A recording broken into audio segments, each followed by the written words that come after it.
किसने दिया। और जैसे इशारा किया कि कद्रू ने अपने पुत्रों को साथ में लेकर के षड्यंत्र रचा है, वो शर्त लगी थी और उस शर्त में षड्यंत्र रच करके हमें दासी बना लिया है। तो मेरे प्यारे सज्जनों तुरंत आवेश हो जाते हैं। कहा कि सबसे पहले तो मैं जाता हूँ कद्रू से पूछता हूँ कि आखिर जब ऐसा करना था तो तुम मुझसे क्यों नहीं बताई। रह गई बात सर्पों की, तो जब तक तो मैं इनकी जिह्वा नहीं फाड़ डालूंगा तब तक मेरे हृदय को शांति नहीं। तुरंत आज अगर कद्रू के पास जाते, कहा बोलो माता आप आखिर चाहती क्या हो, मेरी माँ को दासी क्यों बनाया है। कहा कि बेटा मैं चाहती हूँ कि हमारे पुत्र सर्प लोग अमर हो जाए, अमृत का कलश ले आओ इंद्रपुरी से और अमृत पिला दो, अमर हो जाए। उसी आवेश में जाते हैं गरुड़ महाराज इंद्रपुरी, अमृत का कलश लेकर के आए और नीचे कुछ बिछा दिया और कहा कि अमर तो जैसे होंगे तैसे होंगे। और रह गई बात अमर की, तो अमर तो जो होंगे सो होंगे, अमर नहीं इनकी तो जब तक मैं जिह्वा नहीं फाड़ूंगा तब तक मेरे हृदय को शांति नहीं है। नीचे कुछ बिछा करके कुछ बिछा करके और उसी कुछ के ऊपर घड़ा रख दिया अमृत का और गरगरा क्या बुला पुत्रों को पड़े। जैसे पुत्र लोग आते मेरे प्यारे सज्जनों सर्प लोग चले, और जब सर्प लोग चले तो मेरे प्यारे सज्जनों तब तक दूसरे भाई वरुण देवता ने कलश, अमृत वाला कलश छुपा लिया, गुप्त कर दिया। और जहाँ कलश रखा था सर्प लोग जब वहां पहुंचे तो सर्पों ने सोचा कि यहाँ कलश रखा था अमृत वाला, हो सकता है कि यहाँ पर कुछ अमृत गिरा हो। यही सोच करके कहा अगर थोड़ा बहुत भी मिल जाएगा तब भी हम अमर हो जाएंगे। तो यही सोच करके उसी कुश को अपने जिह्वा से अमृत समझ करके अमृत का मानव स्वाद लेना चाहते हैं कुश से, तो अपनी जिह्वा उस कुश में लगाया और जैसे ही जिह्वा अपने कुश में लगाया निकाल करके तो कुश नुकीला होता है, वह तुरंत उसी जिह्वा में चुभ गया और जैसे कुश चुभा तो तुरंत जिह्वा को फाड़ दिया। जैसे फाड़ा तो जीव सर्पों की दो खंड में हो गई। आज भी सज्जनों सर्प की दो जिह्वा दिखाई पड़ती है, यही कारण है, तभी से सर्प की दो जीभ हो गई। सज्जनों इतने पर भी आज आवेशमंद नहीं है, यहाँ तक कि जिसको पाते वो भक्षण कर जाते सर्पों को। सर्प लोग जब परेशान हो गए तो ब्रह्मा जी की शरण में गए, कहा सरकार त्राहिमाम शरण प्रभु रक्षा करो, कैसे बचाव होगा। कहा कि जाओ हर अमावस्या को सर्प बलि दे दिया करो, तुमको कुछ नहीं बोलेंगे करो। हर अमावस्या को बलि शुरू हो गई, लेकिन आगे आया समय तो एक अमावस्या को काली नाग ने बलि नहीं दिया, बस काली नाग का पीछा कर लिया करो। और जो काली नाग का पीछा किए ऊपर से नीचे रमणक देव से नीचे आते हैं तो नीचे जमुना जी बही थी, उसी जमुना जी में प्रवेश कर गए। और जब जमुना जी में प्रवेश कर गए तो उसी आवेश में गरुड़ भी जमुना जी के अंदर गए और जलचर जीव जो है उनको भी भक्षण करते रहते। यहाँ तक कि मीन का तो केवल एक ही जोड़ा बचा मछली का और सब नष्ट कर दिया, जलचर जीवों को भी भक्षण कर करके। यहाँ तक कि उस घाट पर जितने भी जीव थे परमात्मा की ये सुंदर लीला। फिर काली नाग अपनी जान बचाने के लिए ऊपर जाता तो फिर गर्भ ऊपर जाते, फिर नीचे, फिर ऊपर, फिर नीचे। इस प्रकार से काफी समय युद्ध छिड़ा। जब काली नाग बिल्कुल हताश हो गया, जाना कि मेरे प्राण नहीं बचेंगे, तो ऊपर से आ रहा था और उसी तट पर गंगा जमुना जी के सौंभर ऋषि तपस्या कर रहे थे। सौंभर बाबा से कहा बाबा अब रक्षा करो, बाबा बचाओ, मेरा बचाव कैसे होगा गरुड़ से आके। तब तक वो मछली का एक जोड़ा जो बचा था वो भी आकर के प्रार्थना करने लगा। तो बाबा ने कहा काली नाग से तुम जाओ इसी जमुना जी में रहो, आने दो गरुड़ को, मैं बताता हूँ। अब नहीं जाएंगे वो। और काली नाग जब जमुना जी में गया पीछे से गरुड़ आए तो तुरंत सौंभर ऋषि ने कहा कि ए गरुड़ रुको, ठहरो, क्या बात है सरकार। अरे कहा प्रविश्य गरुड़ो यदि अमत्स्या सखादति तो सद्या प्राणेर विमुच्येत सत्य में तद प्रमीण हूँ।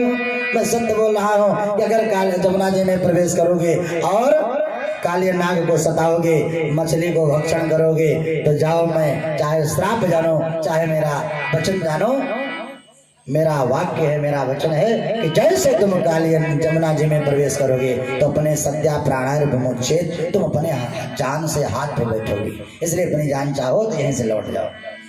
तो करुण जी महाराज वहीं से वापस हो गए, काली नाग जमुना जी के अंदर उसी दिन से रहने लगे। ये जमुना जी के अंदर आने की कथा है काली नाग की केवल। अब वही बात जब श्री कृष्ण भगवान ने कहा ए काली तू जाओ रमणक देव पर वास करो, वही तो वही काली नाग कह रहा है कि सरकार अगर फिर गरुण हमारा पीछा कर लिए तो मैं कहाँ जाऊंगा, नहीं जाऊंगा। तो कहा कि नहीं नहीं अब तुम घबराओ नहीं, अब गरुण तुम्हारा पीछा नहीं करेंगे। कहा कैसे? तो कहा कि लाओ मैं आपको एक चिन्ह देता हूँ, एक मुहर देता हूँ, और जो वो मुहर देखेंगे तो गरुण जान जाएंगे कि हमारे सरकार के कॉलेज का भक्त है। और जो हमारा भक्त होता है ना उसको गरुण कुछ बोलते नहीं है। तो कहा सरकार वो चिन्ह वो मुहर कहाँ लगाओगे? तो कहा मार्कशीट में तो नीचे लगती है मुहर प्रिंसिपल की, लेकिन तुम्हारे ऊपर लगाना पड़ेगा है, ताकि तुरंत फ्रंट पे रहे तो तुरंत जानकारी हो जाए। कहा सिर नीचे करो मैं बताता हूँ। जैसे सिर नीचा किया तो सिर के ऊपर ऐसे अपना पाँव रख दिया, और जैसे पाँव रखा तो भगवान का चरण चिन्ह बन गया। वो चरण चिन्ह आज भी दिखाई पड़ता है भगवान का, सांपों के सिर के ऊपर आज भी चरण चिन्ह दिखाई पड़ता भगवान का। अरे भैया सांप सर पे ही नहीं बल्कि देखो गिलहरी को कल आशीर्वाद दिया था, वो आज भी धारी दिखाई पड़ती है बोलिया भगवान की। यानी जिसको जिसको भी आशीर्वाद दिया सतयुग त्रेता द्वापर तीनों युगों में, इस कलिकाल में आज भी दिखाई पड़ता है भैया। लिखा क्या भाव क्या दर्शाया कवि ने, सुनो जरा। सतयुग का खेल निराला, त्रेता और द्वापर वाला, सतयुग का खेल निराला, त्रेता और द्वापर वाला, कल युग में है विद्यमान, आज विचरण के निशान। सतयुग का खेल निराला, त्रेता और द्वापर वाला, सतयुग का खेल निराला, त्रेता और द्वापर वाला, कल युग में है विद्यमान, आज विचरण के निशान।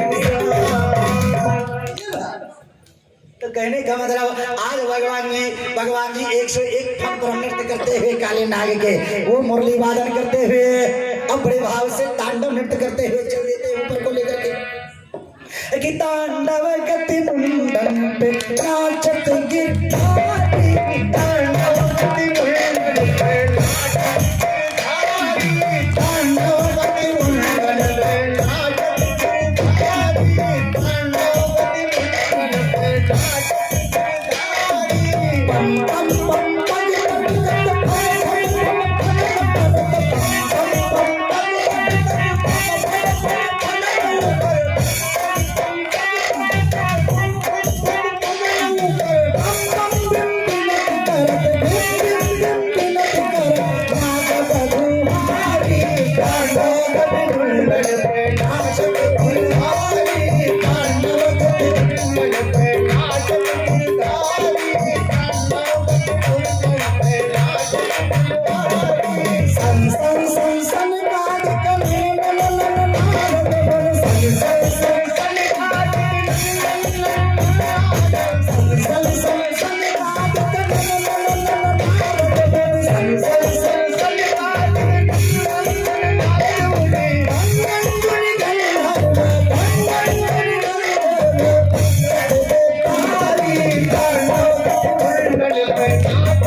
बोले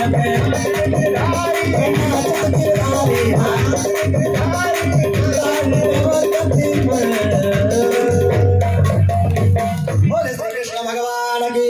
आज तांडव नृत्य करते हुए मुरली वादन करते भगवान जी काले नाग को लेकर के उर्दू दिशा की तरफ चले। इधर मैया यशोदा बाबा नंद गोपियां ग्वाल बाल सब परिसर राम राम कन्हैया कहाँ चलो गयो। भैया यशोदा मैया भी परेशान थी। बड़ा सुंदर भाव। और यूं त्यों करके किसी प्रकार से जब कन्हैया का जब मुकुट दिखाई पड़ने लगा, ऊपर निकलने लगे, जमुना जी के जला के ऊपर जब दिखाई पड़ने लगे तो जैसे छटपटाते ही मछली को जल मिल जाए, मैया यशोदा के हृदय में वैसे एहसास हो रहा है। मेरे प्यारे सज्जनों, और जो धीरे धीरे करके भगवान का मुख दिखाई पड़ने लगा तो आहा ऐसा जान पड़ता है। मालूम है मेरे प्यारे सज्जनों, सोचा कि कितनी जल्दी मेरा कन्हैया आ जाए, मैं पहले हृदय से लगा लूं।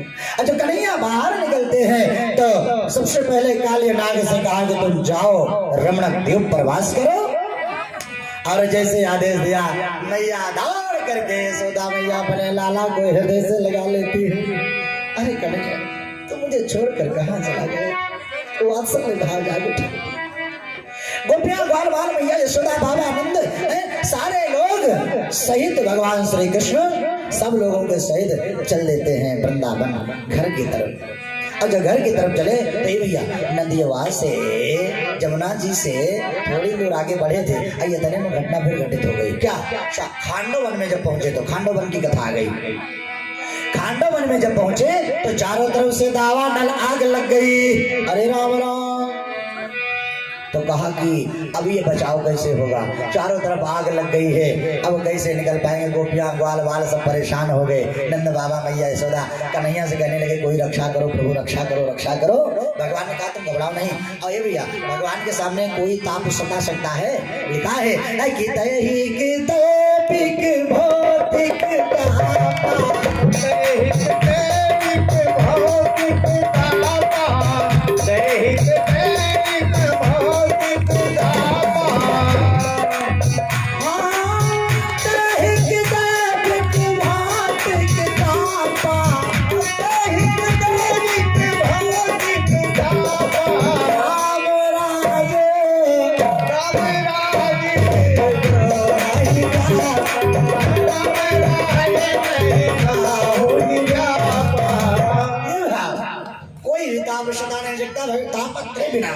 श्री कृष्ण।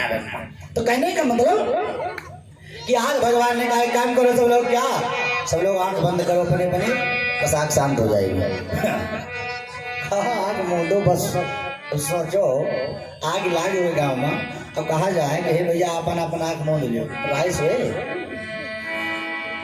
मेरे प्यारे सज्जनों भगवान ने कहा लेकिन ऐसा है ना कि ऐसी आग है कि बिना नेत्र बंद किए शांत, जितनी जल्दी बंद कर लो उतनी जल्दी शांत।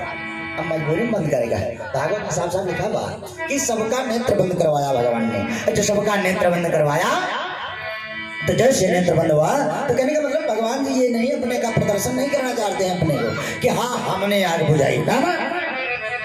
देखिए यहाँ पर अहंकार रहित भाव भगवान का।